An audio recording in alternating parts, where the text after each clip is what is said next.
that today we will be talking about how to estimate serum creatinine. So I think when you people were doing your labs offline, then I taught you about normal constituents of urine. So and though among those constituents, I talked about creatinine also. So I think you all are introduced enough, and you all must have at least कुछ तो clear होगा कि what is creatinine. So it is the normal constituent of urine. That means it's the excretory product of the body. That's why it should be normally present in urine. So we will talk about this. So and I always used to say कि there is no such machine which is 100% efficient. है ना? तो इसमें क्या होता है कि since creatinine is excretory product, waste product, so it should be excreted out fully, but the body doesn't excrete it 100%. Some amount of creatinine remains inside the blood, which is not that much toxic, which would have been toxic if it would not have been cleared out. So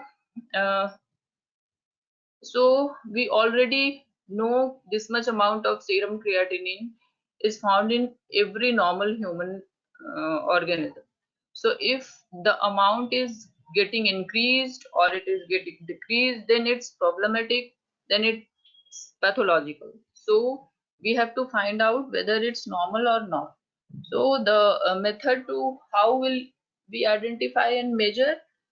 तो normal constituents of urine में मैंने बताया था कि JAFS method is the method for qualitative estimation, जिसमें orange red colour का product form होता है क्रिएटिनिन पिक्रेट, और जैसे ही कलर चेंज होता है वैसे ही हम समझ जाते हैं कि इसमें क्रिएटिनिन प्रेजेंट है, लेकिन कितना क्वांटिटेटिव हमें जानना है कि ज्यादा है या कम है, तो हम उसके लिए क्या मेथड अप्लाई करेंगे और फिर कितना क्लियर हो रहा है क्रिएटिनिन ब्लड से, मींस कि यूरिन में नॉर्मल कितना होता है और अभी जो है किसी खास पेशेंट में कि इसमें कम क्लियर हो रहा है या ज्यादा क्लियर हो रहा है, उसको भी हम जानेंगे, है ना। और ये दोनों चीजें क्यों जानते हैं, जैसे कि एस्टिमेशन जो है अगर सीरम में कर लिया है तो इज दैट नॉट इनफ कि हमें क्लियरेंस भी जानना है कि यूरिन में कितना आ रहा है, ये सारी चीजें हम डिस्कस करेंगे। व्हाई बोथ, यहाँ पे क्यों दोनों चीजें डिस्कस कर रहे हैं, why not only serum creatinine, जैसे कि पहले पढ़ाया गया होगा एस्टिमेशन में। तो in the following slides we will talk about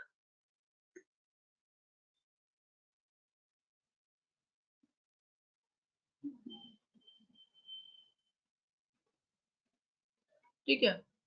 So we will talk under these headings. First, we will talk about formation of creatinine, how it is formed inside the body, and then why it is important in renal function test.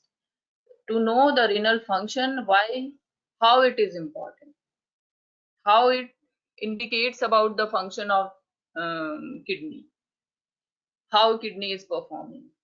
And later on we will talk about methods of estimation, what are the different methods of estimation, and among those methods we will specifically talk about JAFS method, okay, because this is the method which you will be performing in lab also for qualitative estimation as well as quantitative also. And then we will talk about the limitations of this JAFS method. There are few limitations to this method, that's why other methods are also preferable. Nowadays they are preferred over this JAFS method in big laboratories. And then we will talk about the creatinine clearance, and finally we will also you will also be introduced, just introduction of some novel biomarkers of kidney function other than creatinine. Okay, so first of all, let's talk about formation.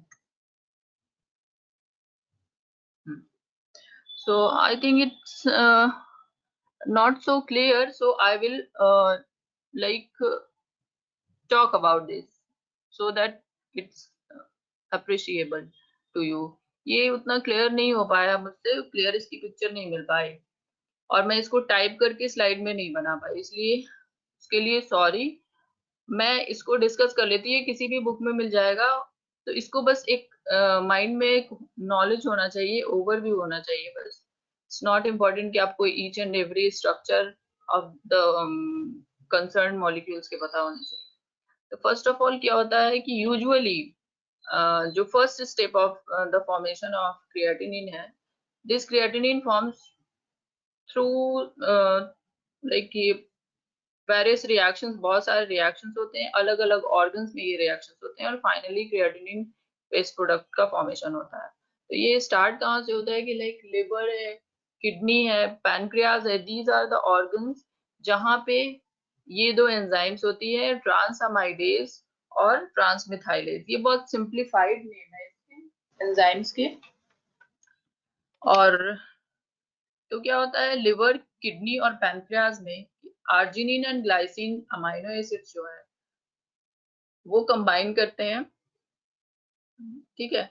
और combine करके bye the action of enzyme, यहाँ पे लिखा है ट्रांसअमाइडेज और amido transferase, दोनों एक ही बात हो गई, ठीक है। तो यहाँ पे इस एंजाइम का नाम तो या तो ट्रांसअमाइडेज है या फिर ग्लाइसिन अमाइडो ट्रांसफरेज भी है, ठीक है। उसके बाद यहाँ पे क्या होता है कि ग्लाइसिन से अमाइनो ग्रुप जो है वो इसमें ट्रांसफर हो जाता है,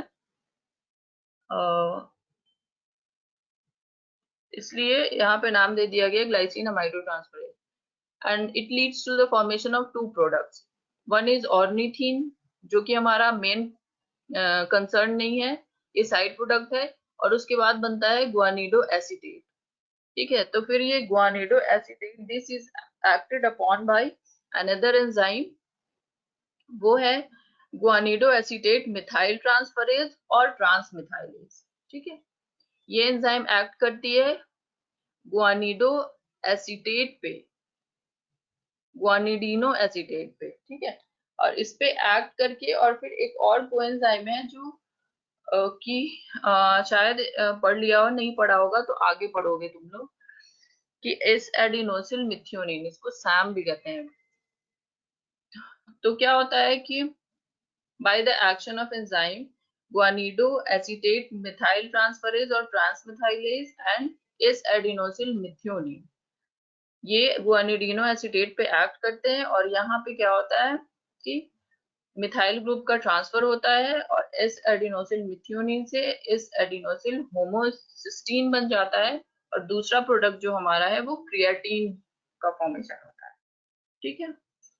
अब ये जो है, ये कहाँ पे ये वाले रिएक्शंस हो रहे हैं, किडनी, लिवर और पैनक्रियाज में। फिर वहां से जो हमारा क्रिएटिन है, ये through blood it is transported to other organs like muscles and brain में, ठीक है। मसल्स में like cardiac muscles, skeletal muscles, ठीक है, और ब्रेन टिश्यू में। ये मसल्स जो में ट्रांसफर ये क्यों होता है, वहां पे क्या जरूरत है इसकी, तो क्रिएटिन की जरूरत वहां पे इसलिए because these skeletal muscles, cardiac muscles and brain, ये जो है मेटाबॉलिकली बहुत ही एक्सपेंसिव कहते हैं और एक्टिव कहते हैं, मेटाबॉलिकली वेरी एक्टिव टिश्यूज हैं ये, तो they need reservoir of energy.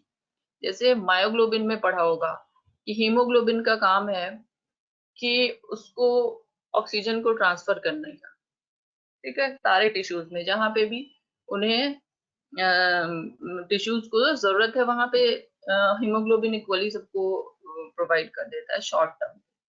लेकिन अगर जो भी हाईली मेटाबॉलिकली एक्टिव टिश्यूज होते हैं जैसे मसल्स में, तो वहां पे ऑक्सीजन का रिजर्वायर चाहिए, है ना, उतने ऑक्सीजन में नहीं काम चलता। तो उसके लिए क्या होता है, वहां पे मायोग्लोबिन का प्रेजेंस होता है, नेचर ने ऐसा बनाया हुआ है। तो वैसे ही यहाँ पे एनर्जी की भी जरूरत ज्यादा होती है मसल कॉन्ट्रैक्शंस में, नर्व कंडक्शंस में, तो इसलिए यहाँ पे एनर्जी रिजर्वायर के लिए क्रिएटिन कंपाउंड जो है उसकी फैसिलिटी लाइक उसकी अवेलेबिलिटी प्रोवाइड की गई है नेचर के, ठीक है। और फिर इस क्रिएटिन को हाई एनर्जी कंपाउंड में कैसे कन्वर्ट करना, उसके लिए एंजाइम जो चाहिए वो एंजाइम भी इन टिश्यूज में अवेलेबल होती है, ठीक है। नहीं होगी तो फिर इसका क्रिएटिन के होने का फायदा क्या है? बिकॉज हाई एनर्जी कंपाउंड ये तब बनता है जब क्रिएटिन का फॉस्फोराइलेशन होता है by the help of enzyme creatine phosphokinase, CPK और सीके भी कहते हैं, ठीक है। तो this enzyme is predominantly found in muscles and brain, और यहाँ पे this converts creatine to creatine phosphate. यहाँ पे ये गलत है, क्रिएटिनिन फॉस्फेट लिखा हुआ है, ठीक है। ये क्रिएटिन फॉस्फेट में चेंज हो जाता है।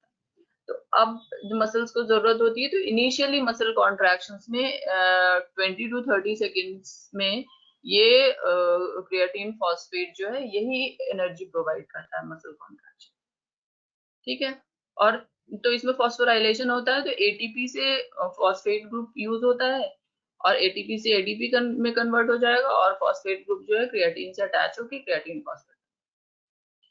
और फिर जब मसल कॉन्ट्रैक्शन में सिमिलरली वैसे ही होगा कि क्रिएटिन फॉस्फेट से फॉस्फेट लेके एडीपी एटीपी में कन्वर्ट हो जाएगा और एटीपी जो है मसल कॉन्ट्रैक्शन में हेल्प कर देगा और क्रिएटिन फॉस्फेट से क्रिएटिन वापस बन गया, ठीक है।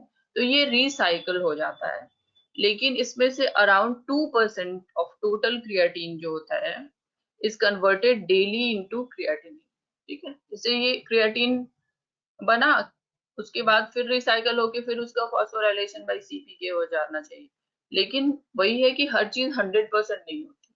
तो फ्यू क्रिएटिन जो है वो स्पॉन्टेनियसली, क्योंकि इसकी जरूरत नहीं इसलिए इसकी नेचर ने कोई एंजाइम भी प्रोवाइड नहीं की कि क्रिएटिन से क्रिएटिनिन बनाने के लिए, बिकॉज क्रिएटिन तो यूजफुल मॉलिक्यूल है। तो लेकिन क्या होता है कि हर चीज 100% नहीं, तो अराउंड 2% जो है उनका कन्वर्जन बैक, उनकी रिसाइकलिंग नहीं हो पाती है, तो वो स्पॉन्टेनियसली क्रिएटिन जो है वो क्रिएटिनिन में कन्वर्ट हो जाता है। और क्या होता है स्पॉन्टेनियस में कि इससे वाटर मॉलिक्यूल निकल जाता है, वाटर मॉलिक्यूल निकलता है तो इसलिए इसको कहते हैं creatinine is anhydride of creatine, ठीक है। ये भी एक तरीका होता है क्रिएटिनिन को डिफाइन करने। और कुछ क्रिएटिन फॉस्फेट भी हैं जो क्रिएटिनिन में कन्वर्ट हो जाते हैं, ठीक है। तो उसमें क्या होगा, वाटर मॉलिक्यूल के साथ साथ फॉस्फेट ग्रुप का भी रिमूवल हो जाएगा, ठीक है। बट बेसिकली क्रिएटिन से ही क्रिएटिनिन फॉर्मेशन होता है, बट दोनों साइड से हो सकता है, ठीक है। अब ये हो गया, तो अब जब क्रिएटिनिन बन जाता है तो it can't be reverse back, ये क्रिएटिन में कन्वर्ट नहीं होगा। तो अब इसका तो कोई रोल ही नहीं है बॉडी में, तो now it needs to be excreted out, ठीक है। तब एक्सक्रीशन के लिए जो पोर्टल्स हैं वो हमारे पास क्या क्या है, या तो जीआईटी से एक्सक्रीट होगा, या फिर स्वेट से होगा, या फिर यूरिन से होगा, है ना। तो यहाँ पे क्या होता है कि ये यूरिन से हो जाते हैं, बिकॉज मसल्स है, ब्रेन है, ये सब हाईली वैस्कुलर ऑर्गन है, यहाँ पे अच्छी ब्लड सप्लाई होती है और क्रिएटिनिन जो है ऑलमोस्ट वाटर में अच्छा सॉल्युबल होता है, so it's easily excreted out via urine. So अब हम ये कह सकते हैं कि it creatinine is produced from the muscles, है ना। फाइनल जो स्टेप है जहाँ पे क्रिएटिनिन का प्रोडक्शन हो रहा है that is taking place in muscles and brain, ठीक है।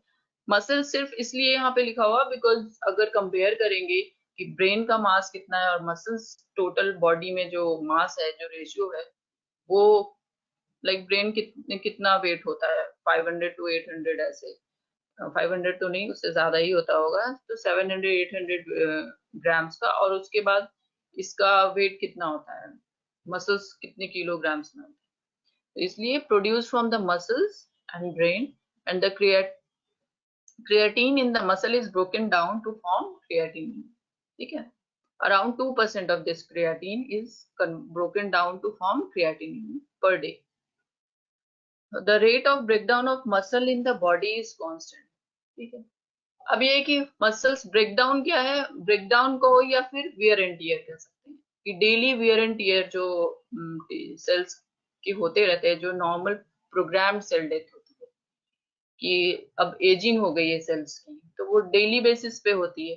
तो जो वो ब्रेकडाउन होता है वो ऑलमोस्ट कांस्टेंट ही होता है ना, बॉडी में। लेकिन इसलिए अगर कोई पैथोलॉजी नहीं है मसल्स की, ब्रेन की, तो ये कांस्टेंट है। तो इसलिए क्या होगा, क्रिएटिनिन का लेवल भी जो है वो भी कांस्टेंट होगा, है ना। तो hence creatinine levels in the body is fairly constant. Although formed in the muscles, the creatinine is excreted by the kidney. ठीक है? In case of kidney damage, the creatinine does not get excreted. ठीक है? अगर like kidney इसको filter damage हो गई है, तो किडनी का जो काम है फिल्टर करने का, वो फिल्टर ही नहीं कर पाएगी, है ना। इसको वो अपना काम नहीं कर पा रहे हैं, तो फिर क्या होगा, क्रिएटिनिन वो एक्सक्रीट आउट नहीं हो पाएंगी, that will pile up inside the blood. ठीक है, क्योंकि ब्लड से ही कन्वे हो रही है किडनी में, तो वहां पे पाइल अप हो जाएगी, जमा होने लगेगी, and then that will lead to the increased level of creatinine in blood. ठीक है, तो अब हम इसको कह सकते हैं कि ये this can relate with the renal function. अगर किडनी सही है तो क्रिएटिनिन की वैल्यू सीरम में सही होगी, और अगर किडनी का फंक्शन नहीं प्रॉपर है, then kidney will not be able to excrete it out. ठीक है, अब हमारे पास मेथड्स कौन कौन से हैं इसको एस्टिमेट करने के। तो 18 ये मेथड जो है ये बहुत ही पुराना है। मैक्स जैफ एक साइंटिस्ट थे, उन्होंने 1886 में इस मेथड को डिवाइस किया था, और उसी के मॉडिफिकेशंस जो हैं अभी तक चल रहे हैं। तो इसमें क्या होता है, इसमें भी मॉडिफिकेशंस में क्या क्या है, जैफ्स एंड पॉइंट मेथड है जो आप लोग लैब में करोगे, और दूसरा है जैफ्स काइनेटिक मेथड। ठीक है, जैफ्स काइनेटिक मेथड में क्या होता है, एंड पॉइंट मेथड से नाम से ही लग रहा है कि एंड पॉइंट मीन्स कि हम we let the reaction happen, और फिर जब एंड हो जाएगा, फाइनल प्रोडक्ट बन जाएगा जब हमारा, जो कि क्या होता है जैप्स में, क्रिएटिनिन पिक्रेट, है ना, ऑरेंज कलर का, वो पूरा फॉर्म हो गया after certain amount of time, उसके बाद हम उसकी रीडिंग लेंगे। और जैप्स काइनेटिक मेथड में लग रहा है, काइनेटिक मीन्स की कुछ टाइम से रिलेटेड चीज है, तो इसमें क्या होगा कि with the passage of time हम एक नहीं कई रीडिंग्स लेंगे। ठीक है, हम फिक्स कर लेंगे टाइम कि इतने इतने टाइम पे हम इतनी 3 रीडिंग 4 रीडिंग इतनी रीडिंग्स लेंगे, और फिर हम उससे कैलकुलेट करेंगे क्रिएटिनिन की वैल्यू। ये दूसरा मेथड है। अब इसकी काइनेटिक मेथड की जरूरत क्यों पड़ी, तो वो हम डिस्कस करेंगे आगे कि ये क्यों नया मॉडिफिकेशन हुआ। उसके बाद फाइनली एक है क्रिएटिनिन एंजाइमेटिक मेथड। जैसे ग्लूकोज एस्टिमेशन में पढ़ा था कि एंजाइमेटिक मेथड फाइनली, जिसमें कि ग्लूकोज ऑक्सीडेज और परऑक्सीडेज एंजाइम्स को यूज करके करते हैं, and that is very specific about glucose, because these enzymes can only bind to their specific substrate only. So इसमें फॉल्स पॉजिटिव के चांसेस बहुत कम होते हैं। There are very few chances of reaction between other molecules other than desired substrate। जैसे God pod में glucose है, यहाँ पे क्रिएटिनिन है। ठीक है, तो फिर फाइनली एंजाइमेटिक मेथड की भी बात करेंगे। सो फर्स्ट ऑफ ऑल जैव्स एंड पॉइंट मेथड। ठीक है, तो the principle of this method, सबसे पहले प्रिंसिपल ही बताना होता है। लाइक आपको प्रैक्टिकल भी जब करोगे, एग्जाम्स में भी लिखना होता है, नोटबुक में भी लिखोगे, और एग्जाम्स में भी कहते हैं कि आप टेबल नहीं बनाओ, कैसे परफॉर्म किया, प्रोसीजर नहीं लिखो, बट आपको प्रिंसिपल लिखना होता है, आपको ओडी के लिए टेबल बनाना होगा, और कैलकुलेशन लिखनी होता है। ठीक है, तो इसलिए प्रिंसिपल तो ऑलमोस्ट हर टेस्ट का पता होना चाहिए। So the principle of this test, जैव्स का प्रिंसिपल तब भी क्वालिटेटिव टेस्ट में भी डिस्कस किया था, और वही प्रिंसिपल अभी भी है कि creatinine reacts with picric acid in alkaline medium to produce orange colored product, that is creatinine picrate. So and this is non-specific reaction. Non-specific क्यों है, क्योंकि other than creatinine, picric acid में टेंडेंसी होती है अदर कंपाउंड से भी react करने की, लाइक ग्लूकोज से, एस्कॉर्बिक एसिड से, फिर कुछ कीटोन बॉडीज से, अल्फा कीटो एसिड से, प्रोटीन से, ठीक है, यूरिया, यूरिक एसिड, इन कंपाउंड से भी बाइंड करके ये ऑरेंज रेड कलर दे देता है। तो ये प्रिंसिपल में आप नॉन स्पेसिफिक रिएक्शन नहीं लिखो, आप बस लिखो कि creatinine reacts with picric acid in alkaline medium to produce orange coloured compound named creatinine picrate, ठीक है। और फिर उसके बाद क्या करेंगे कि जब कलर फॉर्मेशन हो गया, उसके बाद हम the intensity of the orange color is proportional to the concentration of creatinine in the sample। ये क्या है, लैम्बर्ट्स बियर लॉ जो है, सबसे पहले कलरीमेट्री में पढ़ाया होगा, उसमें बताया होगा कि लैम्बर्ट्स बियर लॉ जो है उसका क्या लॉ है।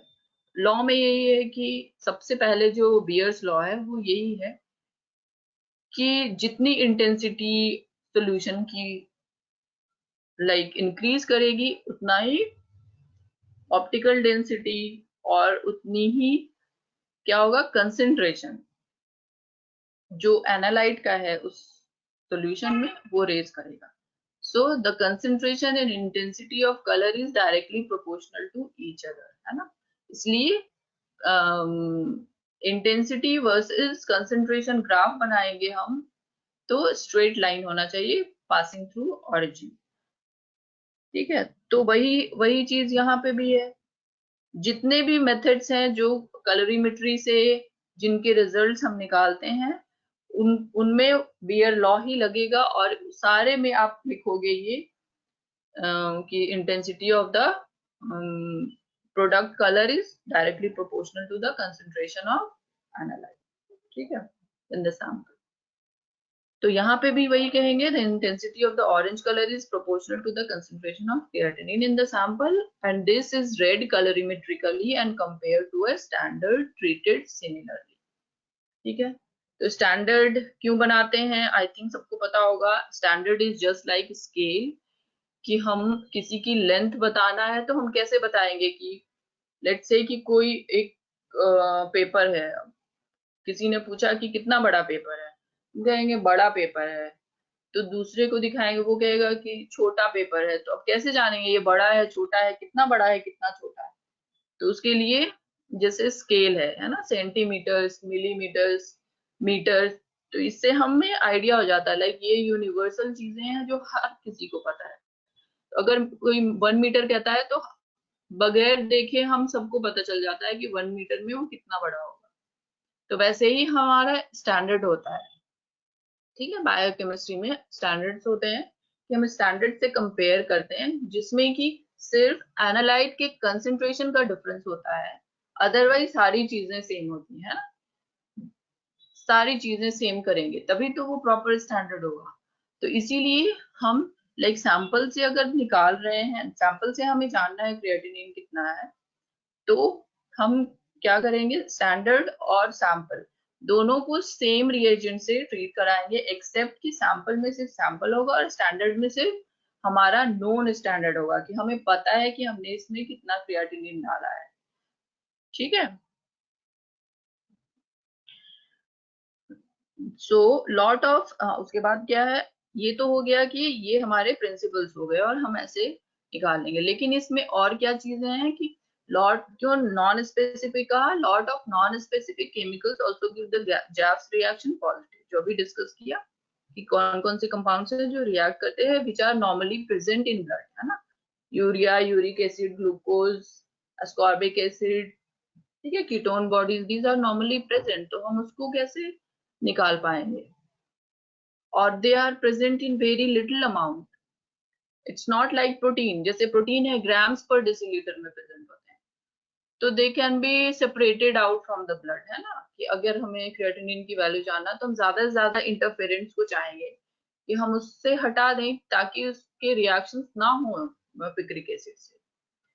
तो हम उसको हटाना आसान होगा जिसकी कंसेंट्रेशन ज्यादा है, जो बड़े बड़े मॉलिक्यूल्स हैं जैसे प्रोटीन्स। तो प्रोटीन्स को हम सेपरेट आउट करेंगे, आगे पढ़ेंगे कैसे करेंगे, है ना। बट बाकी चीजें तो हम नहीं निकाल सकते हैं, इसलिए इनको क्या कहते हैं, these other compounds which can react with picric acid to give positive color, positive result, they are called non-creatinine chromogens. ठीक है, chromogens क्यों कहा? Because they generate color, orange color, है ना इसमें, इसलिए non-creatinine chromogens कहते हैं. These interfere with reaction, especially while dealing with cases like renal transplant में.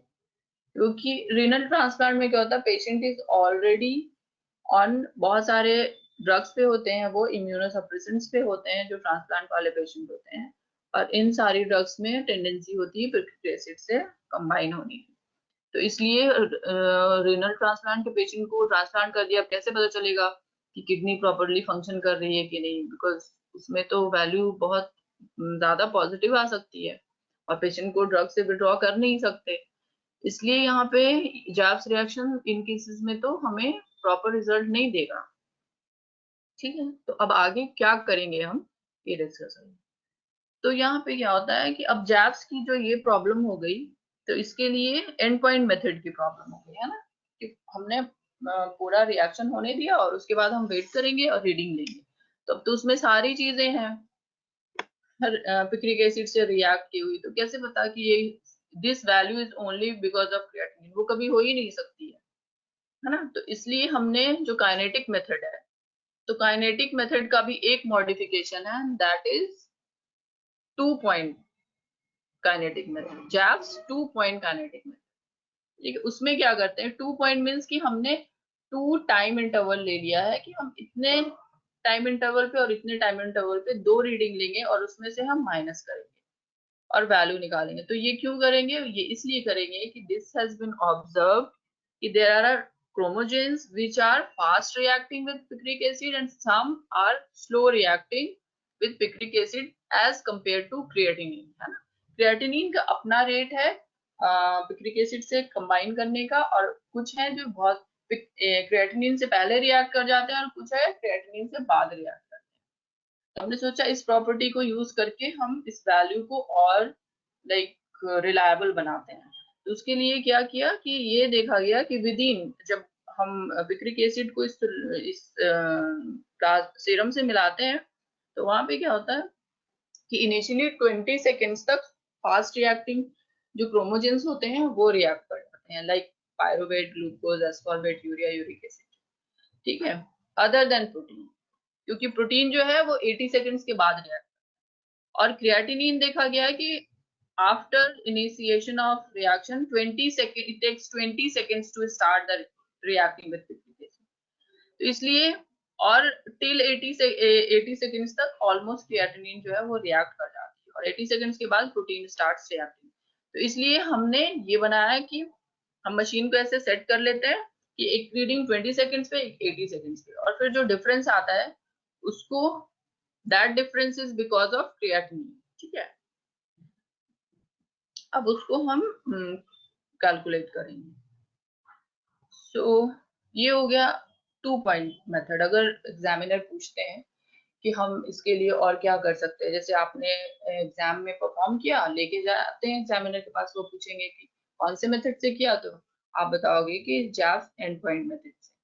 तो पूछेंगे कि इसके क्या ड्रॉबैक्स हैं, इसके अलावा और क्या आप कर सकते हैं इसी जैब्स रिएक्शन में कि आपके रिजल्ट जो है और अच्छे आए, इम्प्रूव्ड आए, रिलायबल आए.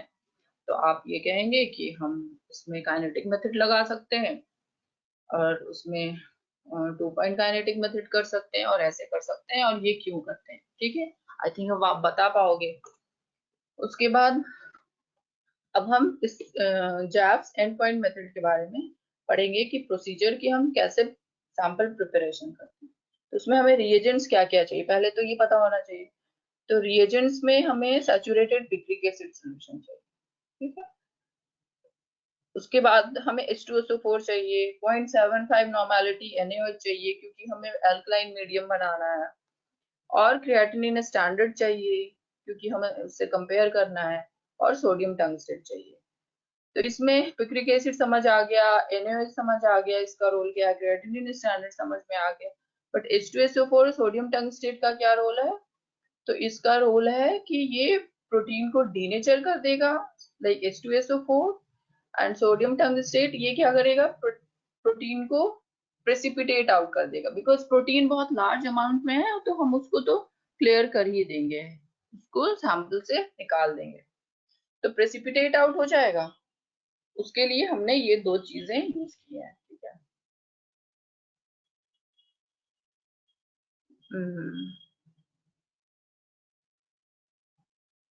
अच्छा, ये सूर्यांश ने पूछा है, ड्रॉबैक्स ऑफ जैव्स end point method, please explain again.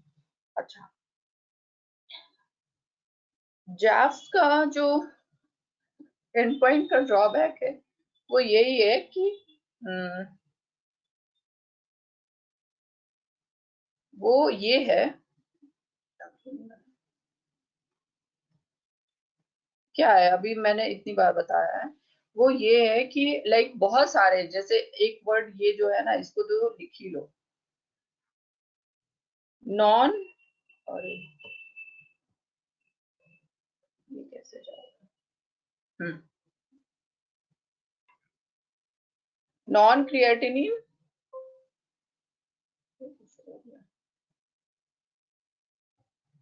Non create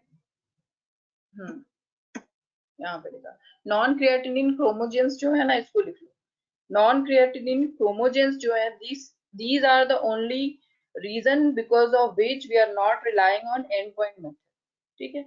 because non creatinine chromogens like, अभी मैंने बताया, आप नोट कर लो, glucose, urea, uric acid, ascorbic acid, ठीक है, keto acids, pyruvate, keto acids में पायरुवेट आ गया, और कौन कौन से, alpha ketoglutarate, oxaloacetate, ये सारी चीजें ब्लड में already these are normally present, है ना। तो क्या होता है कि अब, और उनकी बहुत कम कंसेंट्रेशन होती है, ये फिजिबल नहीं है कि हम इन सबको सीरम से सेपरेट आउट कर दें, जैसे प्रोटीन कर पा रहे हैं, है ना। तो वो तो बाय डिफॉल्ट होंगे ही उसमें, लेकिन पिक्रिक एसिड के साथ क्या है कि यहाँ पे जो फर्स्ट हमने प्रिंसिपल पढ़ा है, इसमें ये है ना कि ऑरेंज कलर जो फॉर्मेशन हो रहा है, this is not specific for creatinine. Picric acid has tendency to combine and to react with these non creatinine chromogens, ठीक है, इनके साथ भी कंबाइन कर जाता है, यानी क्रिएटिनिन के साथ भी करेगा, इसके इन सब के साथ भी करेगा। तो अब जो रिजल्ट डार्क कलर आएगा, लाइक ओनली क्रिएटिनिन से करता तो कम आता, इन सब से कर गया तो फिर ज्यादा इंटेंसिटी आ जाएगी, तो कलर की इंटेंसिटी ज्यादा होगी तो ओडी ज्यादा होगी, ऑप्टिकल डेंसिटी ज्यादा होगी, तो ऑप्टिकल डेंसिटी जब ज्यादा हो जाएगी तो फिर वैल्यू ज्यादा आएगी, है ना। तो पता चला क्रिएटिनिन जो है वो 0.8 है मिलीग्राम पर डेसीलीटर है, बट इनके साथ रिएक्ट करके वैल्यू जो है वो 1 आ रही है, तो हमें ट्रू वैल्यू नहीं पता चल पाएगी, है ना। इसलिए यही सबसे बड़ा ड्रॉबैक है जैव्स एंड पॉइंट मेथड का। तो इसलिए फिर मैंने बताया कि यहाँ पे जो 2 पॉइंट काइनेटिक मेथड है ये वाला कर रहे हैं, तो इसमें ये देखा गया कि ये जो नॉन क्रिएटिनिन क्रोमोजेंस हैं उनमें कुछ जो है अपार्ट फ्रॉम प्रोटीन जो कि स्लो रिएक्ट करते हैं, 80 सेकेंड्स के बाद रिएक्ट करते हैं, बट ये वाले जो फास्ट रिएक्टिंग होते हैं, pyruvate, glucose, ascorbic, urea, uric acid, ये वाले पहले ही, सबसे पहले ही पिक्रिक एसिड से रिएक्ट करना शुरू हो जाते हैं। मतलब पिक्रिक एसिड हम क्रिएटिनिन के लिए डाल रहे हैं और ये सारे पहले रिएक्ट किए जा रहे हैं, बेचारे क्रिएटिनिन को मौका ही नहीं मिल रहा है। तो उसके बाद इसलिए हम क्या करते हैं कि 2 पॉइंट डिवाइस किया, उसमें क्या किया कि फर्स्ट 20 सेकेंड्स तक जो भी ओडी आएगी मशीन ले लेगी, ठीक है।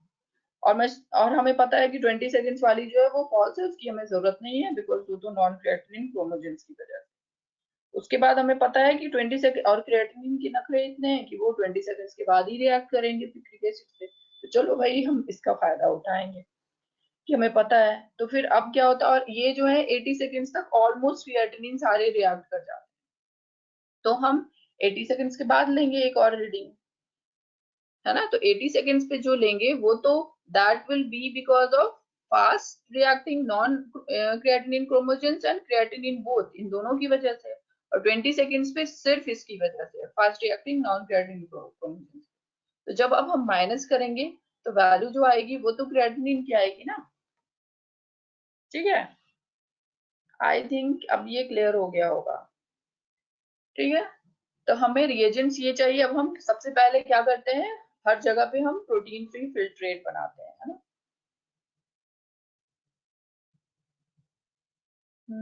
क्या हुआ, किसी को कुछ पूछना है? जोया, यशवर्धन,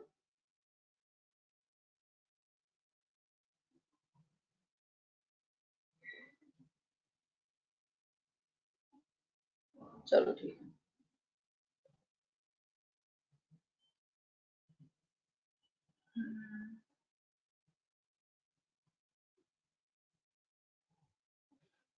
हम्म, तो फिर क्या होता है, हम प्रोटीन फ्री फिल्ट्रेट बनाते हैं। उसमें क्या करना है कि हम हमारे जो ये रिएजेंट्स हैं, हमारे ये जो रिएजेंट्स हैं, हम इनमें से पिक्रिक एसिड और क्रेटिनिन स्टैंडर्ड को छोड़ के H2SO4 और NOH को छोड़कर, क्योंकि ये तो बाद में रिएक्शन में चाहिए। BFF में हमें H2SO4 और सोडियम टंगस्टेट चाहिए, ठीक है, और डिस्टिल्ड वाटर चाहिए। तो हम 1 ml H2SO4, 1 ml sodium tungstate and 1 ml distilled water ये लेंगे, ठीक है, सेंट्रीफ्यूज ट्यूब में, क्योंकि हमें सेंट्रीफ्यूज करना है इसको। तो क्या करेंगे, centrifuge tube, take 1 ml of distilled water, 1 ml of serum, 1 ml of sodium tungstate, 1 ml of H2SO, ठीक है, उसको लिया, मिक्स किया और फिर हम सेंट्रीफ्यूज को चला देंगे। उसके बाद क्या होगा कि H2SO4 जो है वो प्रोटीन्स को, जो सीरम में प्रोटीन्स होगी उनको डीनेचर कर देगा, और सोडियम टंगस्टेट जो है उसको प्रेसिपिटेट आउट कर देगा। प्रेसिपिटेट आउट हो जाएगा, सेंट्रीफ्यूज करेंगे तो ये सारी प्रेसिपिटेट्स जो है ये डेंस होंगे, तो ये सारे बॉटम पे सेटल हो जाएंगे। उसके बाद सेंट्रीफ्यूज होने के बाद हम जो सुपर नेट्रेंट होगा उसको डिकाइंट कर लेंगे, और जो नीचे हमारे पास प्रोटीन्स के प्रेसिपिटेट्स हैं उसको डिस्कार्ड कर देंगे। तो अब जो ऊपर में हमारा बचा है supernatant, that is protein free filtrate, और अब हम हमारा सैंपल जो है वो यही है। ओके, ठीक है।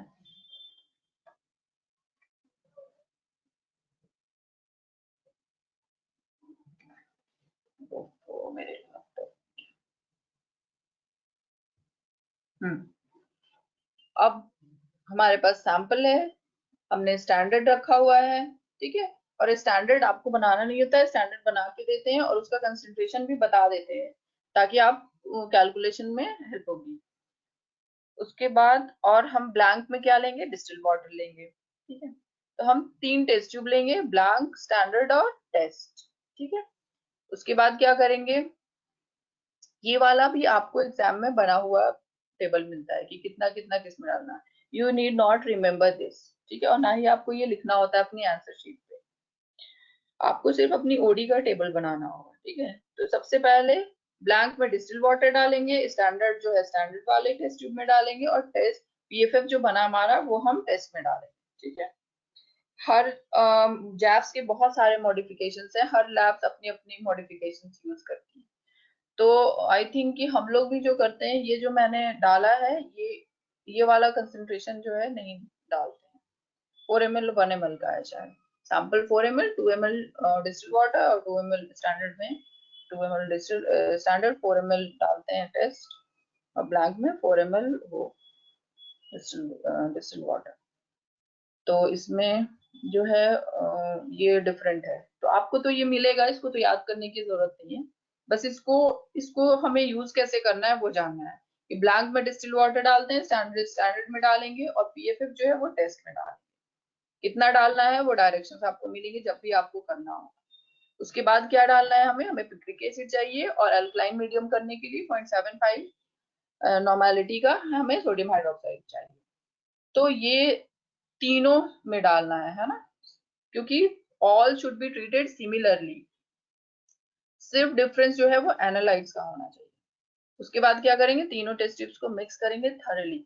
मिक्स थरली वाली जो चीज है, ये सारे एस्टिमेशन में आपको ध्यान रखना है कि आपको, आप लोग बस मिलाते जाते हैं और फिर जाके उसको छोड़ देते हैं, और फिर रिजल्ट उसी से लेके आते हैं, तो फिर इसकी वजह से रिजल्ट नहीं आते। तो थरली हर चीज को, स्पेशली एस्टिमेशन वाले में थरली मिक्स करना बहुत जरूरी है। मिक्स करेंगे और इसको रूम टेम्परेचर पे ही 10 मिनट्स के लिए छोड़ देते हैं, तो ये रिएक्शंस हो जाते हैं। और उसके बाद जो प्रोडक्ट बना है हमारा ऑरेंज कलर का क्रिएटिनिन पिक्रेट, उसको हम कलरीमेट्रिकली कितने पे 520 और 510 नैनोमीटर्स पे हम रीडिंग उसकी ले लेंगे कलरीमीटर। ठीक है, उसके बाद आपको जो बनाना होगा वो ये टेबल बनाना। ठीक है, इस टेबल में क्या है, आप ओडी लेंगे।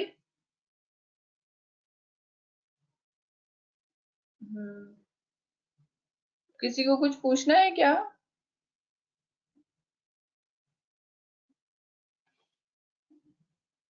चलो ठीक है। ठीक है, तो आप तीनों टेस्ट ट्यूब्स की रीडिंग लेनी है, ओडी लेनी है, तो हम 3 कॉलम्स बनाएंगे, ब्लैंक, स्टैंडर्ड और टेस्ट। ठीक है, उनकी ओडी उनके सामने लिख देंगे।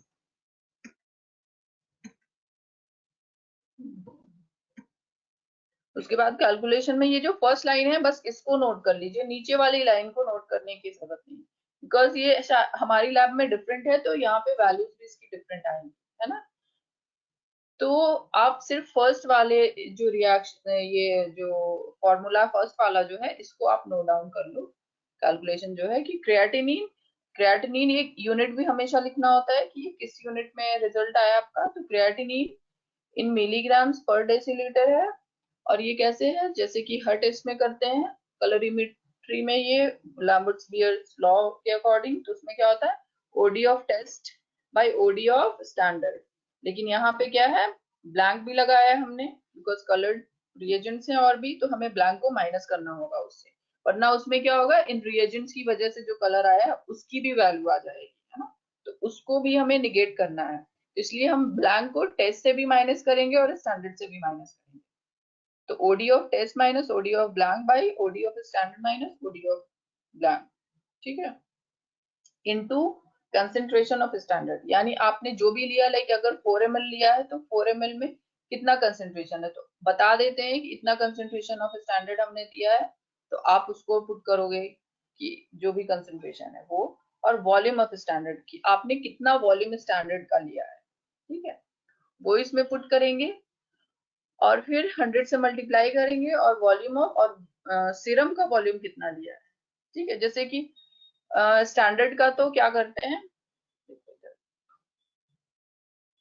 स्टैंडर्ड इसमें देखो स्टैंडर्ड में क्या है, यहाँ पे ये गड़बड़ है।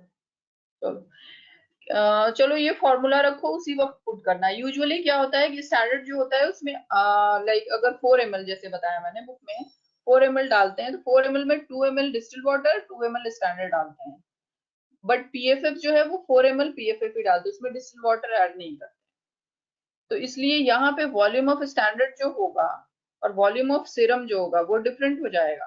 ठीक है, क्योंकि सीरम तो 4 ml तो सीरम ही है, बट स्टैंडर्ड का जो वॉल्यूम था वो तो हमने 2 ml लिया, है ना। तो यहाँ पे हाफ हो जाएगा, 2/4, तो यहाँ पे फैक्टर जो बनता है वो हाफ हो जाता है।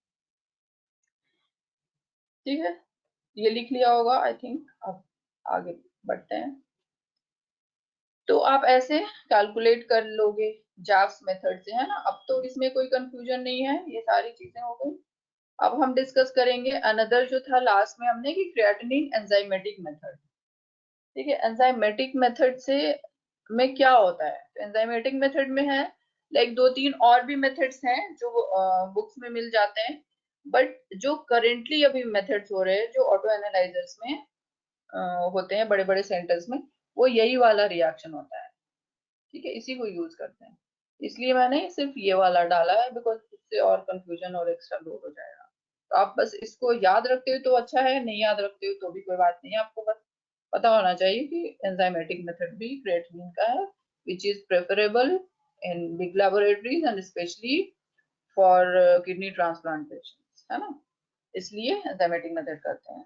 तो सिमिलरली उसमें ये स्पेसिफिक है बिकॉज यहाँ पे तो जैप्स में यही प्रॉब्लम हो रही है कि नॉन क्रिएटिनिन क्रोमोजेंस है जो पिक्रिक एसिड से रिएक्ट करते हैं, और फॉल्सली हमें जो भी वैल्यू मिलेगी जैप से वो कभी भी क्रिएटिनिन के बराबर नहीं होगी, that is always more than what real creatinine value is there in the blood. So enzymatic method में क्या होगा कि कौन सी एंजाइम है, creatininase, creatininase, creatinase, sarcosine oxidase और पेरोक्सीडेज, ये यूज कर रहे हैं। तो गॉड पॉट की तरह इसमें भी फाइनली जो है वो पेरोक्सीडेज यूज कर रहे हैं। तो यहाँ पे क्या होगा, क्रिएटिनिनेज है तो हमारे हमारे यहाँ पे जो रिएक्टेंट है वो होगा क्रिएटिनिन, और सब में से वाटर की प्रेजेंस में इसका हाइड्रोलिसिस हो जाएगा, है ना, जैसे पढ़ा था creatinine is anhydride of creatine. तो अगर क्रिएटिनिन से क्रिएटिन बनाना है तो वाटर ऐड करना होगा, है ना, तो वाटर ऐड हो गया। और वैसे ही फिर अब ये जो क्रिएटिन बना, इससे फिर वाटर के साथ रिएक्शन होगा तो सार्कोसिन का फॉर्मेशन होगा प्लस यूरिया। अब ये सार्कोसिन का फिर से हाइड्रोलिसिस होगा but in presence of oxygen by the help of enzyme sarcosine oxidase. ये सारी एंजाइम जो है ये किट में प्रोवाइडेड होती है। तो इसके एक्शन से, इस एंजाइम के एक्शन से क्या, फॉर्मल्डिहाइड ग्लाइसिन, और यहाँ पे जो है मिट गया है H2O2 है, ठीक है, यही मेन प्रोडक्ट है जो मिट गया है, इसलिए आप लोग इसको लिख लो। Formaldehyde glycine is not important, यहाँ पे सबसे इम्पोर्टेंट जो है वो है H2O2, जो कि गॉडबॉर्ड मेथड में भी बनता था, है ना, ग्लूकोज ऑक्सीडेज के एक्शन के बाद। फिर H2O2 जब बना, अब हम इस H2O2 पे परऑक्सीडेज जब एक्ट करेगा तो क्या होगा, नेसेंट ऑक्सीजन का फॉर्मेशन होगा, है ना, नेसेंट ऑक्सीजन एंड वाटर। तो अब जो ये नेसेंट ऑक्सीजन होगा ये रिड्यूस फॉर्म में, अच्छा, तो नेसेंट ऑक्सीजन का हम यूज क्या करेंगे, फिर हम यहाँ पे डाई डालते हैं, जैसे वहां पे भी डाई डाल देते हैं कि 4 अमाइनो एंटीपायरिन, तो यहाँ पे भी 4 अमाइनो एंटीपायरिन डाल देंगे। तो ये डाई क्या होती है कि जब रिड्यूस फॉर्म में, ये अपने ओरिजिनल स्टेबल फॉर्म जो रिड्यूस फॉर्म होता है उसमें कलरलेस होती है, तो जैसे ही ये नेसेंट ऑक्सीजन से बाइंड करेंगी तो ये ऑक्सीडाइज हो जाएंगी एंड इनका कलर जो है चेंज होके पिंक कलर हो जाता है। तो अब जो कलर आया, तो अब तो हम श्योर हैं कि ये कलर जो है it is only because of creatinine. तो ये ज्यादा स्पेसिफिक है, ज्यादा रिलायबल है। अब ये पढ़ेंगे कि कॉजेज क्या क्या हैं रेज क्रिएटिनिन के, ना क्रिएटिनिन को पढ़ा तो इसमें कॉजेज जो हैं, जैसा कि मैं बताया कि क्रिएटिनिन कहाँ फॉर्म होता है, मसल्स में, ब्रेन में, है ना, फॉर्म हो रहे हैं, लेकिन एक्सक्रीशन जो है वो किडनी के थ्रू हो रहा है। तो अगर किडनी में प्रॉब्लम है सबसे पहले तो इसमें फर्क पड़ेगा। तो रिनल कॉजेज में क्या क्या, कोई सी भी एक्यूट इंजरी हो किडनी की, क्रोनिक इंजरी हो, इस्केमिक इंजरी हो, टॉक्सिक इंजरी हो, ठीक है, सब में क्रिएटिनिन बढ़ने के चांसेस होते हैं, ठीक है। तो इसमें क्या होता है, renal injury of any kind, acute renal failure, chronic renal disease, diabetic nephropathy, pyelonephritis में क्या हो रहा है, इन्फेक्टिव इंसल्ट है ये, इसमें इन्फेक्शन होता है किडनी में, और रिनल कार्सिनोमा, इवन कार्सिनोमा में भी चांसेस होते हैं क्योंकि नॉर्मल जो सेल्स होते हैं किडनी के वो डिस्ट्रॉय होने लगते हैं। तो ये कॉजेज हैं, these can lead to raised creatinine level in serum. और मसल्स के कॉजेज बहुत रेयर होते हैं, बहुत रेयरली मायोपैथी और मस्कुलर डिस्ट्रॉफीज मिलती हैं ये केसेस। तो इसलिए जब ऐसी सिचुएशन होती है तो फिर उन केसेस में भी in spite of healthy kidney we can expect creatinine raised in blood, ठीक है, क्योंकि वियर एंड टीयर बढ़ा हुआ है। और अपना किडनी का एक क्या कहते हैं कांस्टेंट वो है एक्सक्रीट आउट करने का, अब बहुत ज्यादा होगा तो वो तो लेवल बढ़ेगा ही, है ना। इसलिए क्या होगा, अच्छा, और दूसरे हैं डिक्रीज, डिक्रीज भी हो सकता है क्रिएटिनिन, वो उनके क्या कॉजेज हो सकते हैं। तो डिक्रीज होने के जो है वो इतने सिग्निफिकेंट इसलिए नहीं है बिकॉज यूजुअली कोई पैथोलॉजिकल कंडीशन जो है एज सच नहीं है जिसकी वजह से डिक्रीज हो। तो इसलिए बस इसमें देखा गया एडवांस्ड मायोपैथी में कि एडवांस्ड इसलिए इनिशियली नहीं होता है, एडवांस में इसलिए होता है क्योंकि एडवांस में क्या होगा कि ऑलमोस्ट जो मसल्स हैं वो खत्म हो चुकी हैं, है ना, डिजीज्ड है, नेक्रोस हो चुकी है, खत्म हो चुकी है। तो मसल मास ही इतना कम है कि अब उस पेशेंट में तो क्रिएटिनिन का प्रोडक्शन ही कम हो रहा है, मसल्स ही नहीं है, क्रिएटिन ही नहीं है, कॉन्ट्रैक्शन ही नहीं हो रहे हैं उसके, तो फिर वेस्ट प्रोडक्ट भी कम जनरेट हो रहा है ना। तो फिर उसमें क्या होगा, क्रिएटिनिन तो उसका लो होगा ही होगा, उसमें किडनी का कोई हाइपर फंक्शन नहीं है कि हाँ किडनी बहुत ज्यादा प्रेशर कर है ना। इसलिए हमेशा जो याद करने की चीज होती है वो रेज क्रिएटिनिन की, ठीक है। और ये लिमिटेशंस ऑफ जैप्स मेथड जो है, अच्छा, और मैंने स्लाइड नॉर्मल वैल्यूज की नहीं बनाई है, ये रह गया है, तो आप लोग लिख लो कि नॉर्मल वैल्यूज जो है क्रिएटिनिन की वो क्या होती है। ये वाली साइड मुझसे रह गई है या शायद डिलीट हो गई, क्योंकि मुझे लग रहा है मैंने बनाया।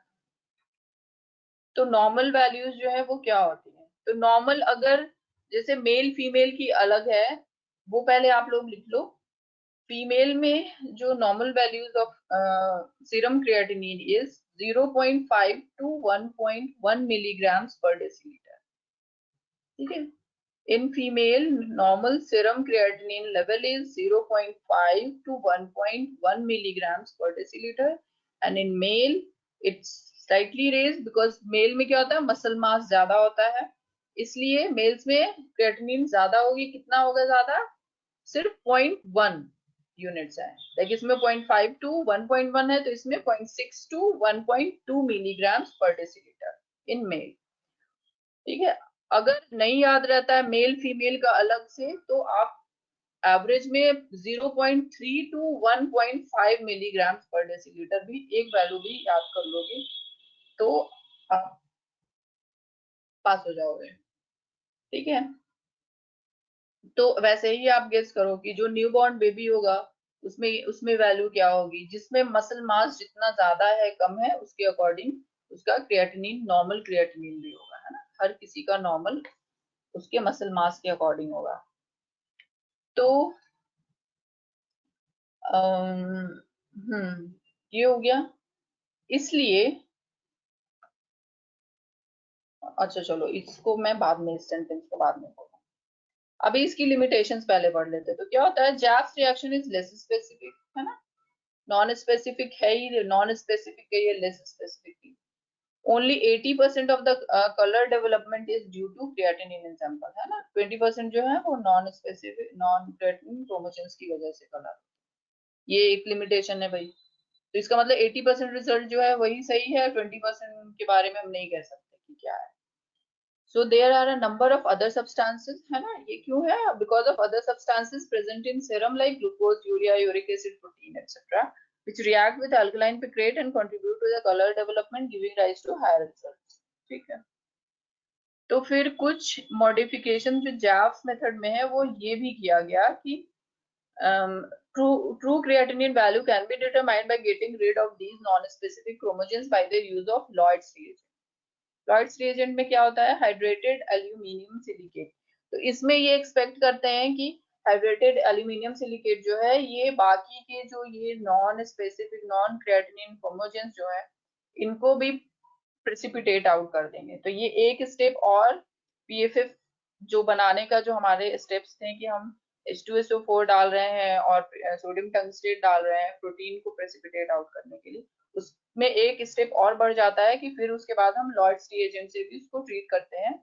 तो अब क्या होगा, ये नॉन क्रिएटिनिन क्रोमोजेंस भी सेपरेट आउट हो जाएंगे। और अब जो पीएफएफ बनेगा, अब हम उसमें एक्सपेक्ट करेंगे कि मोर देन 80% जो है वैल्यू वो क्रिएटिनिन, ये मॉडिफिकेशंस भी है। बट इसका भी 100% श्योरिटी नहीं है, लाइक जो एंजाइमेटिक मेथड है उससे कंपेरेबल नहीं है, ठीक है। It absorbs creatinine in acid solution. इसमें क्या होता है, हाइड्रेटेड एल्यूमिनियम सिलिकेट और फिर इसमें H2SO4 भी है, तो इसलिए एसिडिक सोल्यूशन में क्या हो जाएगा, after centrifugation the pellet is suspended, उसके बाद इन अल्कलाइन मीडियम। हाँ, तो ये इसमें लॉर्ड्स, ये वाला स्टेप इतना इम्पोर्टेंट नहीं याद करना कि लॉर्ड्स रिएजेंट में क्या होता है, एसिड भी डालते हैं क्योंकि एसिडिक मीडियम में जो है ये सारे वो हो जाते हैं, प्रेसिपिटेट आउट हो जाते हैं। लेकिन क्या है कि हमें जैव्स के लिए तो हमें अल्कलाइन चाहिए, तो हम उसके बाद क्या करेंगे, तो फिर हम अल्कलाइन में उसको वो कर देते हैं, pellet is resuspended in alkaline medium ताकि अब क्रिएटिनिन उससे निकल जाए। अच्छा, फाइनली जो है वो क्या है, क्रिएटिनिन क्लियरेंस पढ़ना है। तो अब क्रिएटिनिन क्लियरेंस जो है वो क्यों पढ़ना है, एक तो ये था कि मैंने बताया सबसे बड़ा ड्रॉबैक कि नॉन क्रिएटिनिन क्रोमोजेंस है, तो उनकी वजह से तो हमने एंजाइमेटिक मेथड डिवाइस कर ही लिया है, हम उससे कर लेंगे, सॉर्ट आउट हो गई प्रॉब्लम। या लॉयड्स रिएजेंट है उससे करेंगे, उससे एक स्टेप बढ़ा देंगे जास में। लेकिन क्रिएटिनिन क्लियरेंस की क्या जरूरत होगी, तो इसलिए हो गई बिकॉज अभी हमने बात की कि जो नॉर्मल रेंज है सीरम क्रिएटिनिन लेवल जो है ब्लड में, वो क्या है, पॉइंट, अभी जो बताया गया 0.5 to 1.1, 0.6 to 1.2 है ना, इतनी रेंज है। और दैट टू मेल में भी जैसे 0.6 to 1.2 है। अगर कोई लीन एंड थिन है तो उसका तो एकदम लोअर लिमिट 0.6 के अराउंड होगा, और कोई एकदम रोबस्ट है, काफी बॉडी बिल्डर टाइप का है, तो उसका 1.2 होगा, है ना। तो अब अगर मान लो कि या 1 होगा, ठीक है। अब इनिशियली उसको उसकी किडनी में कोई प्रॉब्लम हुई है, उसके ट्यूबुलर सेल्स जो हैं वो लाइक नेक्रोज होने लगे, डाई होने लगे, उनका वो खत्म होने लगा फंक्शन। तो अब क्या होगा कि अब इसकी वैल्यू जो है वो रेज होना शुरू हो जाएगी। अब लेट से कि 0.6 वाले बंदे का है तो उसका 0.6 से कितना बढ़ेगा, 0.7 हो गया, ठीक है। तो जब हम तो 0.6 तब था जब वो नॉर्मल था, अब उसकी प्रॉब्लम शुरू हो गई है बट उसका 0.7 ही है। तो जब डॉक्टर के पास आएगा तो उसे तो लगेगा कि ये तो रेंज में है, तो ये तो नॉर्मल है इसका। बट हो क्या रहा है, नॉर्मल नहीं है, बिकॉज ये तो प्रॉब्लम किडनी में स्टार्ट हो चुकी है, और स्टार्टिंग में ही तो ट्रीटमेंट करना होता है। तो अभी तो ये क्या हो जाएगा, मिसलीडिंग हो जाएगा, हमें कैसे पता चलेगा, ठीक है। तो इसलिए क्या करते हैं कि हम जान रहे हैं कि क्रिएटिनिन जो है डेली उसका 1 to 2 ग्राम्स पर डे, ये मैंने तब भी बताया था कि क्रिएटिनिन जो है वो एक्सक्रीट आउट होता है यूरिन में पर डे 1 to 2 ग्राम। तो जब हमें पता है कि क्रिएटिनिन जो है एक्सक्रीट आउट हो रहा है, यूरिन में भी मिलेगा वो हमें, और ब्लड में भी है, और हमें पता है कि पर डे जो नॉर्मल यूरिन फॉर्मेशन जो है, यूरिन फ्लो जो होता है वो कितना है, ठीक है। तो फिर हम उससे क्यों ना कुछ ऐसा डिवाइस करें जिससे हम पता कर लें कि कितना क्रिएटिनिन जो है उस नॉर्मल का कितना एक्सक्रीट आउट हो रहा है और कितना ब्लड में रह रहा है। तो क्रिएटिनिन क्लियरेंस जो है उसकी एक वैल्यू है, उसके उस पेशेंट के लिए भी, हर पेशेंट के लिए क्रिएटिनिन क्लियरेंस जो है वो कांस्टेंट है, वो उतना ही होगा। अगर ज्यादा है तो ज्यादा एक्सक्रीट आउट हो रहा है, कम है तो कम हो रहा है। तो इसलिए हम अगर क्रिएटिनिन क्लियरेंस जान जाएंगे तो we can detect early kidney failure, और अर्ली जो किडनी की जो भी पैथोलॉजी होगी उसको अर्ली फेज में हम डिटेक्ट कर पाएंगे। इसलिए हम क्रिएटिनिन क्लियरेंस करते हैं, ठीक है। अब ये क्रिएटिनिन क्लियरेंस के लिए इसको डिफाइन कैसे करेंगे, तो it can be defined as that volume of plasma which is cleared of that amount of creatinine which is excreted by both the kidneys in 1 minute, ठीक है। that volume of plasma which is cleared of that amount of creatinine which is excreted by both the kidneys in 1 minute, 1 minute में कितना clear हो रहा है plasma से creatinine, वो हम जानेंगे creatinine clearance. So it's a good measure of glomerular filtration rate, है ना, इससे फिल्ट्रेशन पता चल जाएगा कि क्या फिल्ट्रेशन का स्टेटस है। So it's a test which indicates renal function. तो इसके लिए हम क्या करते हैं, सैंपल क्या लेते हैं, तो हम इसमें सैंपल, दो सैंपल्स लेते हैं, यूरिन का भी हम लेंगे और ब्लड का भी लेंगे। लेकिन हम क्या, यूरिन का कैसे लेंगे, अब मान लो अगर हम एक पॉइंट पे पेशेंट को गए, आप अपना यूरिन और ब्लड का सैंपल लेंगे, तो हाइड्रेशन स्टेट से भी कंसंट्रेशन में डिफरेंस आता है, क्योंकि हम एब्सोल्यूट अमाउंट नहीं ले रहे हैं ना, हम तो सिर्फ कंसंट्रेशन ले रहे हैं, लेते हैं, जैसे मिलीग्राम पर डेसीलीटर इज कंसंट्रेशन। तो किसी लेट्स से कि अगर पेशेंट ने कम पानी पिया हुआ है तो उसका जो यूरिन में क्रिएटिनिन होगा वो क्या होगा, कंसंट्रेटेड ज्यादा होगा, है ना। जैसे कम पानी पीने से क्या होता है, यूरिन का कलर भी बहुत डार्क होता है। तो उसके पीछे रीजन यही है कि उसमें वाटर कम है और सोल्यूट ज्यादा है। तो इसमें भी यही हो जाएगा कि कंसंट्रेशन यूरिया में यूरिन में ज्यादा आ जाएगा, और क्या कहते हैं, और ब्लड में तो उसका जो कांस्टेंट है, तो अब जो वैल्यू है वो ऑल्टर हो जाएगी। अगर पेशेंट ने मान लो बहुत सारा पानी पिया हुआ है तो डाइल्यूटेड होगी वैल्यू, तो अब उसकी क्रिएटिनिन क्लियरेंस डिफरेंस आ जाएगा। तो इसलिए हमने ये सोचा कि ये सारे वेरिएशन, क्योंकि और बहुत सारी चीजें होती है, लाइक कुछ लोग क्या नॉर्मली ये होता है कि मॉर्निंग में ज्यादा पानी पीते हैं बिकॉज हम फिजिकल वर्क कर रहे होते हैं, और लाइक आउटडोर कर रहे होते हैं तो उसमें पानी ज्यादा पीते हैं, और बाद में लाइक नाइट में, इवनिंग में कम पीते हैं। तो अगर पेशेंट लेट से कि रात का सैंपल लेके आता है, दिन का सैंपल लेके आता है, तो ये वेरिएशंस को निगेट करने के लिए हमने कहा कि आप 24 आवर्स का सैंपल लेकर के आओ यूरिन। तो पेशेंट क्या करेगा, अर्ली मॉर्निंग 8 o'clock पे उठेगा, सबसे पहले जो यूरिन पास करेगा उसको हम कहेंगे डिस्कार्ड कर दो, उसके बाद फिर सैंपल जमा करना शुरू करेंगे नेक्स्ट डे 8 o'clock तक। 8 o'clock in the morning, 24 hours हो गया, वो कंटेनर में जमा करके वो ला के लैब में देंगे। और उसके बाद इसी 24 आवर्स के बीच में किसी एक टाइम का हम उससे ब्लड सैंपल ले लेंगे पेशेंट का, ठीक है। उसके बाद हम क्या करेंगे, सीरम क्रिएटिनिन को मेजर करेंगे, जैसे अभी किया बताया, जांच से करेंगे या फिर हम एंजाइमेटिक मेथड से। और फिर जो total volume of urine output है and urinary creatinine is measured, ठीक है। यूरिनरी क्रिएटिनिन से मेजर कर लेंगे 24 आवर सैंपल से कि कितना कंसंट्रेशन है, और उसके बाद इस फॉर्मूले से हम उसको कैलकुलेट कर लेंगे। तो C is creatinine clearance, U is creatinine concentration in urine and B is rate of urine flow, ठीक है। बहुत कॉमन सेंस फॉर्मूला है, अगर नहीं भी याद रहता है तो भी आप कर लोगे। अब P is serum creatinine concentration, तो इसमें क्या होगा कि जितना यूरिन में कंसेंट्रेशन है that will B multiplied by की फ्लो ऑफ यूरिन, है ना, यूरिन कितना है उसका। रेट ऑफ यूरिन फ्लो जो है ना, ये भी नॉर्मली इसकी भी वैल्यूज होती हैं, वो भी आप चाहो तो लिख लो, वैसे एग्जाम में ये बता देते हैं यूरिन क्रिएटिनिन की वैल्यू भी और रेट ऑफ यूरिन फ्लो भी, बट ऐसे अगर आपको जनरल नॉलेज के लिए जानना है तो आप जान लो, वो लिख लो कि मेल में जो है यूरिन फ्लो वो 10 to 21 मिलीलीटर्स पर सेकेंड होती है वैल्यू, और फीमेल में 15 to 18 मिलीलीटर्स पर सेकेंड। बट यहाँ पे जो है ना वो मिनट्स में निकालते हैं यूजुअली, तो मिनट्स में निकालना होगा तो आप उसको क्या करोगे, मल्टीप्लाई कर दोगे 60 से इन वैल्यूज को, है ना। तो 10 to 21 मिलीलीटर्स पर second in male and 15 to 18 millilitres पर सेकेंड इन फीमेल, ये this is the normal urine flow in male and female, ठीक है।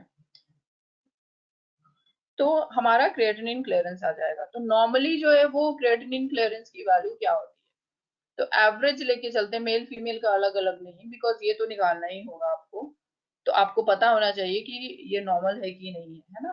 तो एवरेज वाली वैल्यू अगर याद रखनी है तो 125 मिलीलीटर्स पर मिनट होती है। क्लियरेंस को पर मिनट में लिख रहे हैं तो फिर आपको देखना होगा कि आपकी जो पी की वैल्यू है वो भी पर मिनट में ही हो, ये ना कि दोनों यूनिट्स अलग अलग हो जाए। एवरेज इज 125 मिलीलीटर्स पर मिनट, और अगर जेंडर वाइज याद करना है तो मेल में 95 to 140 मिलीलीटर्स पर second is normal creatinine clearance in male and 85 to 130 milliliters per minute is normal creatinine clearance in female, ठीक है।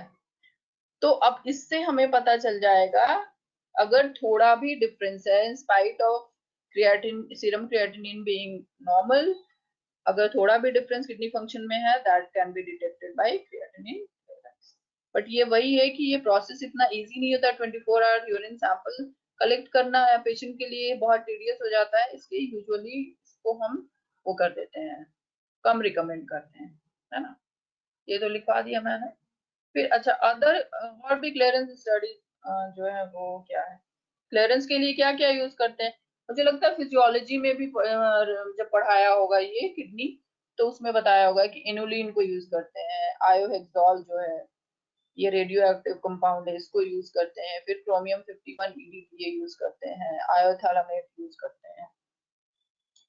ऐसे ही कंपाउंड जो है इनको, जैसे कि अभी है ना कि क्रिएटिनिन हमारे उसमें कुछ करना नहीं, सिर्फ पेशेंट का ब्लड सैंपल लेना है, और हमें पता है कि creatinine is neither secreted not reabsorb, थोड़ा सा सिक्रीट आउट होता है किडनी से but that is not significant, तो इसलिए यूजुअली जो majority of creatinine is filtered out, वो रीअब्सॉर्ब भी नहीं होता है, तो ये रिलायबल है उसके लिए, तो हम इसलिए, और इन्यूलिन, आयोएक्सोल, क्रोमियम 51 EDTA है, आयोथैलामेट है, इनके पीछे यही रीजन होता है कि ये कंपाउंड्स भी रीअब्सॉर्ब और सेक्रेट आउट नहीं होते, ये आराम से फिल्टर आउट हो जाते हैं।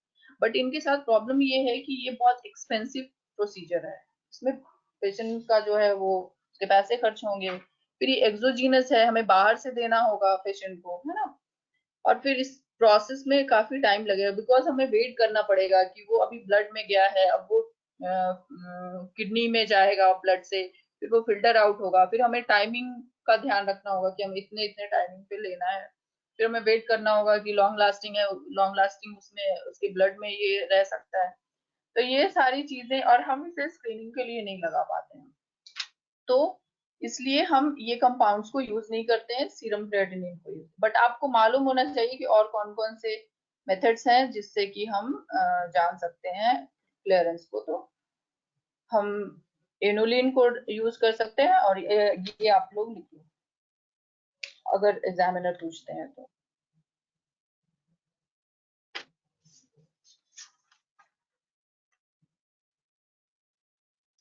उसके बाद हम ये पढ़ लेते हैं novel biomarkers of renal function. ये मैम ने कहा था कि ये बता देना, शायद एग्जामिनर्स जो हैं they are very fond of asking this type of latest questions. उसमें पूछते हैं कि नोवेल बायोमार्कर्स मीन्स कि न्यूली जो डेवलपिंग बायोमार्कर्स हैं, और भी क्रिएटिनिन के अलावा भी है कुछ चीजें जो, क्योंकि क्रिएटिनिन का ये प्रॉब्लम है ना कि स्टार्टिंग में कोई प्रॉब्लम हो रही है किडनी में तो हमें नहीं पता चलेगा, अनलेस एंड अनटिल कि उसमें कोई फंक्शन में डिस्टरबेंस हो रहा है ना, उसमें भी टाइम लगता है क्रिएटिनिन की वैल्यू को रेस होने में। तो स्टार्टिंग वाला फेज नहीं पता चल पाता है कि किडनी का कोई इंसल्ट चल रहा है, तो इसलिए और कौन से ऐसे बायोमार्कर्स होंगे जो रेज होंगे और उसकी वजह से हम पता कर पाएंगे कि किडनी में प्रॉब्लम। तो अभी नई नई नई चीजें ये सब अंडर रिसर्च है, इसमें बस एनगैल और सिस्टैटिन सी जो है ये लैब्स में अभी है अवेलेबल, बहुत सारी लैब्स में और बड़ी बड़ी बड़ी लैब्स में अवेलेबल, हमारे यहाँ पे तो नहीं है अवेलेबल, बट जो प्राइवेट सेटअप में जो लैब्स होती हैं उनमें ये एनगैल और सिस्टैटिन सी मिल जाता है। उसके अलावा ये सब अंडर रिसर्च ही है। किम है, किडनी इंजरी मॉलिक्यूल है, liver type fatty acid binding protein है, और यूरिनरी माइक्रो आरएनए। ये माइक्रो आरएनए जो है नॉन कोडिंग आरएनए हैं, ये यूजुअली एक्सक्रीट आउट होते हैं यूरिन में अगर किडनी का फंक्शन प्रॉपर होता है। अगर किडनी फिल्टर ही नहीं कर पा रही है, एंटरटेन ही नहीं कर पा रही है ब्लड को, उसको यूरिन ही नहीं बना पा रही है, तो माइक्रो आरएनए भी यूरिन में नहीं होगा। तो हम जब यूरिन में माइक्रो आरएनए देखेंगे तो हमें मिलेगा नहीं, तो हम इससे आइडिया लगाएंगे कि प्रॉब्लम चल रही है। तो आप इन नोवेल बायोमार्कर्स को लिख लो जाओ तो। Cystatin C is cysteine protease inhibitor है ये, ठीक है। एनगैल भी ये I think it is also a protein neutrophil gelatinase associated lipocalin. Lipocalin जो है ये क्लास ऑफ मॉलिक्यूल्स है, उसी के अंडर ये भी एनगैल भी आता है, तो आप इसको लिख लो एटलीस्ट। आप नाम बता दोगे कि हाँ क्या है। ये किडनी इंजरी के लिए बायोमार्कर्स हैं। अच्छा, और इसमें भी एक्यूट और क्रोनिक किडनी इंजरी के लिए अलग अलग बायोमार्कर्स हैं, बट ये मैंने सॉर्ट आउट किया है जिसमें कि इसमें ये वाले जो 5 बायोमार्कर्स हैं ये एक्यूट, क्रोनिक और टॉक्सिक हो या इस्कीमिक इंजरी हो, सब में ऑलमोस्ट सारे में ये सारे बायोमार्कर्स जो हैं ये इनकी वैल्यू जो है वो डिस्टर्ब आती है, ठीक है। इसलिए मैंने इसको लिखवाया है। तो एग्जामिनर अगर एक्यूट पूछे, एक्यूट किडनी चेंजेस में, तो भी आप इसको बोल सकते हैं, क्रोनिक पूछे तो भी आप बोल सकते हैं, टॉक्सिक पूछे तो भी आप बता सकते हैं, या फिर इस्कीमिक पूछे तो भी आप ये वाले बायोमार्कर्स, नोबेल बायोमार्कर्स आप बता सकते हैं, ठीक है। ओके, अगर लिख लिया है तो so that's all for today. अगर हो गया और किसी को anyone wants to ask anything, और अगर क्लियर है तो फिर गुड बाय, हैव फन। बता दो, कोई रिस्पॉन्ड कर दो। कुछ रिवाइज करना है, कुछ रिपीट करना है मुझे।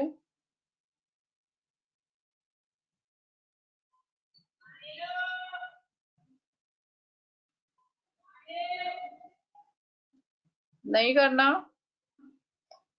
Everything is clear?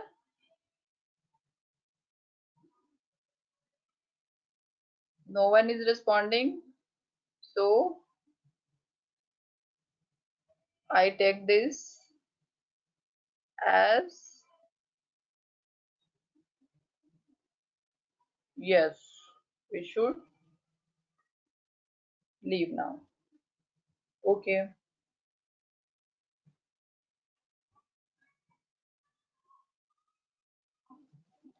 So now I think later on day after tomorrow, I think today is 30th. So on second you will be having practical 9 to 11 में ये शायद नहीं 9 to 11 नहीं Friday होगा ना 9 to 11 to 4 होगा तो उसमें आप पढ़ोगे estimation of alkaline phosphates. ठीक है